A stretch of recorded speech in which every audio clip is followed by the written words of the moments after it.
దయచేసి న్యూస్ లోకి వెళ్లే ముందు ఈ వీడియోని లైక్ చేయండి, ఛానల్ ని సబ్స్క్రైబ్ చేసుకొని చూడండి. 23 నాట పిఎస్సి మీటింగ్ ఉందంట. సీఎం రేవంత్ రెడ్డితో టీపీసీసీ చీఫ్ సమావేశం అయితే అవును.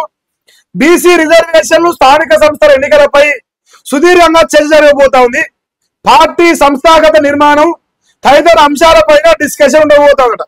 అయితే స్థానిక ఎన్నికలపైనే టార్గెట్ గా పెడుతుంది పిఎస్సి మీటింగ్. మరి స్థానిక ఎన్నికల్లో రాజ్యపూజ్యం గుండుతున్నా అవమానం 750 కాడికి అయిందే కాంగ్రెస్ పార్టీ కన్నా. ఎందుకంటే గత 20 నెలలుగా గ్రామాలకు గాలికి వదిలేసి మనం జెలిసారు, నీకు మంత్రి పదవి కావాలన్నా, నీకు ఎమ్మెల్యే కావాలన్నా, ఎమ్మెల్సీ కావాలన్నా, ఈ సోకుల పైన తిరిగి గ్రామాలని గాలికి వదిలేసే చరిత్ర మనకు దక్కినది. కాబట్టి ఈ అసలు సిద్ధమైన చరిత్రలో మనకు రేపు స్థానిక ఎన్నికల్లో గుండు సున్నా అవుతుంది.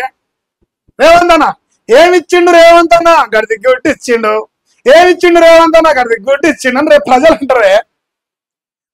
అంటారు. రేపు స్థానిక ఎన్నికల సూదు బాగు అతి తొందరలో అది జరగబోతుంది. నువ్వు నీ కళ్ళతోని వీక్షించాలని మనస్ఫూర్తిగా నీ తమ్ముని కానీ కోరుకుంటావు, 100% కోరుకుంటా.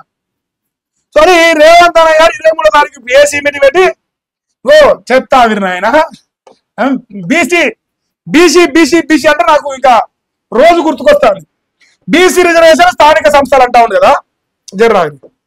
తెలంగాణ రాష్ట్రంలో కాంగ్రెస్ పార్టీ 65 మంది ఉన్నారు. ఏందా చిన్న కొత్తాను ఇది, ఒక్క నిమిషం. 65 మంది ఉన్నారా? మన అన్న అల్ల ముఖ్యమంత్రి అవును. రేవంత్ అన్న సీఎం ఓసీనే, 7 మంత్రి పడ్డారు మినిస్టర్లు, వీళ్ళు ఓసీనే. ఇక పక్కన తర్వాత బీసీలు ఎంతమంది లెక్క తీయాలి మన గర, అది కూడా ఉండాలి కదా. బీసీలకు సామాజిక న్యాయం రాయాలన్నా, కాంగ్రెస్ సామాజిక న్యాయం బీసీలకు న్యాయం చేయనట్టు అనేది మనం అనలేదు. బీసీలకు అంటే 7 మినిస్టర్లు వాళ్ళే ఉన్నారు. ఇక ఇటు పోతే 7 ఎమ్మెల్యేలు ఉన్నారు.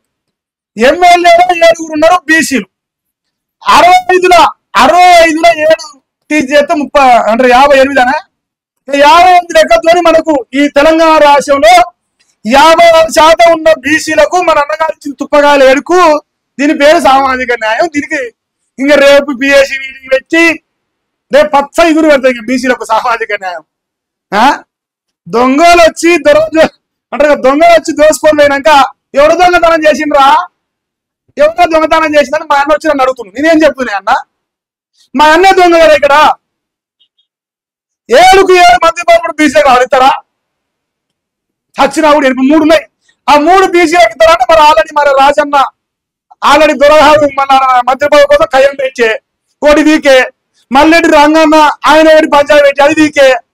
ఇక ఏదో మీకు బీసీల సామాజిక న్యాయం, బీసీల రిజర్వేషన్, సంస్థాగత ఎన్నికలు, మన్ను మశాను దండం పెడతామే. బీసీల జోలి మానవకరణ సాగురి. ఇప్పుడు మా వర్షితాన్ని కూడా నాకు ఫోన్ చేసి బీసీ బిడ్డలకు మా అన్న మన అవకాశం కలిపినాడు. ఇప్పుడు కూడా కోరుతాను. సో దయచేసి వర్షితాన్ని నేను మాట్లాడతా, లైవ్ అయిపోయినాక చెప్తాను, నేను పూర్తిగా మాట్లాడతాను. సో చాలా బ్రహ్మాండంగా మాట్లాడాను నీతో, నీకు చాలా పని ఉన్నది ఈరోజు. ఇంకేంది, వీరాభిమన్యుడిలా న్యాయ వ్యవస్థ పోరాటం, జ్యుడిషియరీ ప్రజాస్వామ్యాన్ని కాపాడుతున్నది, రాష్ట్రపతి ఈసీని కేంద్రం గుప్పిట్లో ఉంచుకుంది, గవర్నర్లతో రాష్ట్రాలను వేధిస్తున్నారు, సిపిఐ జాతీయ కార్యదర్శి నారాయణ గారు. అంటే వాళ్ళేమో రాజ్యాంగబద్ధంగా ఉంటే మనమేమో ప్రజాస్వామ్యబద్ధంగా లేదు, మావోయిస్టుల వ్యవస్థ సపోర్ట్ చేస్తాం కదా. ఆయన అన్న పేరు ఏం పేరు? నారాయణ గారు. సిపిఐ నారాయణ గారు మీరు ఏం చెప్పదలుచుకుంటే, మేము చాలా బ్రహ్మాండంగా పనిచేస్తున్నాము. ఎవరికి పనిచేస్తుంటే మావోయిస్టుల కోసం పనిచేస్తున్నాం, ప్రజాస్వామ్యానికి వ్యతిరేకమైన వ్యవస్థ. కానీ ప్రజాస్వామ్యం, న్యాయ వ్యవస్థ, జ్యుడిషియరీ దీని గురించి మనం మాట్లాడే అర్హత మనకున్నది. చాలా బ్రహ్మాండంగా ఉందన్న, నవ్వొస్తుంది నాకు నారాయణన్న. సో ఇప్పుడు రాష్ట్రపతిని ఈసీని గత 78 ఏళ్ల స్వతంత్ర భారతదేశంలో 79 పడ్డాయి. మరి పూల్వాడ చాచాలు అంటే మీరు ఇప్పుడు సోబరిగా కమ్యూనిస్టులు కాంగ్రెస్లు ఒకటైపోయారు కదా, ఓకే సంతోషం. దేశంలో కొట్టుకున్నారు మొత్తం. ఇప్పుడు బద్ద శత్రువులు కాస్త ఆపద్ మిత్రులు అయిపోయారు, ఓకే, ఇట్స్ వెరీ ఫైన్. కాకపోతే నా రిక్వెస్ట్ ఏంటంటే, ఈ దేశంలో 78 ఏళ్ళకెళ్ళి కాంగ్రెస్ రాజకీయాలు చేసింది, 50 ఏళ్ళు పరిపాలించింది, 50 ఏళ్ళ పైచిలకు. మరి 50 ఏళ్ల పైచిలకు పరిపాలించే కాంగ్రెస్ పార్టీ రాష్ట్రపతి గారిని కానీ ఎలక్షన్ కమిషన్ కానీ గతంలో కూడా వారి చెప్పు చేతిలో పెట్టుకున్నదా? మొదటి ప్రశ్న. రెండవ ప్రశ్న, ఈ దేశంలో రాష్ట్రపతి గారిని వినియోగించి కాంగ్రెస్ పార్టీ చీకటి రాజ్యం తెచ్చింది. ఎమర్జెన్సీకి మీరు మద్దతు ఇస్తావురా ఇలా కమ్యూనిస్ట్ వాళ్ళు? ఎప్పుడు అంటే ఎమర్జెన్సీ తీసుకురావచ్చునా ఈ దేశంలో? చెప్పన్నా, నువ్వు చెప్తే నేను సంతోషపడుతున్నా.